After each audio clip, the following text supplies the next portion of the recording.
सबसे बड़ी खबर दोस्तों, मैं बता दूं कि पावर स्टार पवन सिंह का आज नया धमाका आप लोगों के बीच आ चुका है और साथ ही में आज पावर स्टार पवन सिंह का बर्थडे भी है। तो मैं बता दूं कि मेरे चैनल की तरफ से और मेरे तरफ से पावर स्टार पवन सिंह को आज हैप्पी बर्थडे की बहुत सारी शुभकामनाएं। तो चलिए बात करते हैं कि पवन सिंह का ये गाना कैसा होने वाला है। तो आपका स्वागत है हमारे चैनल में।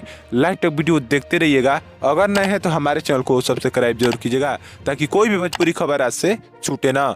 तो मैं बता दूं कि पावर स्टार पवन सिंह का नया गाना आप लोग के बीच लॉन्च कर दिया गया है, जिस गाने का नाम है आरा के उठलाली। बहुत शानदार गाना दोस्तों, जिसको गाया हुआ है पावर स्टार पवन सिंह ने और कल्पना पटवारी ने, और इसमें फीट कर रही हैं सोनम मलिका। बहुत शानदार गाना और बहुत धमाकेदार गाना आप लोग के बीच पावर स्टार पवन सिंह का 8 बजे लॉन्च कर दिया गया है।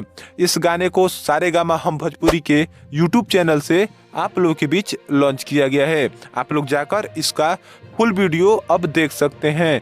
कल ही इसका दे दिया गया था पोस्टर आप लोग के बीच कि आने वाला है। तो कल 8 घंटे से पहले इसका टीजर लॉन्च किया गया और आज 8 बजे आप लोग के बीच इसका फुल वीडियो पवन सिंह के बर्थडे के उपलक्ष्य में लॉन्च कर दिया गया है। बहुत शानदार वीडियो और बहुत धमाकेदार वीडियो आप लोग के बीच लॉन्च किया गया है। आप लोग जाकर देख लीजिए सारेगामा हम भोजपुरी पर और जरूर बताइएगा कि आपको ये गाना कैसा लगा। इसको व्यू जाने के बाद हम बाद में फिर इस पर बात करेंगे। धन्यवाद आपका यहाँ तक देखने के लिए।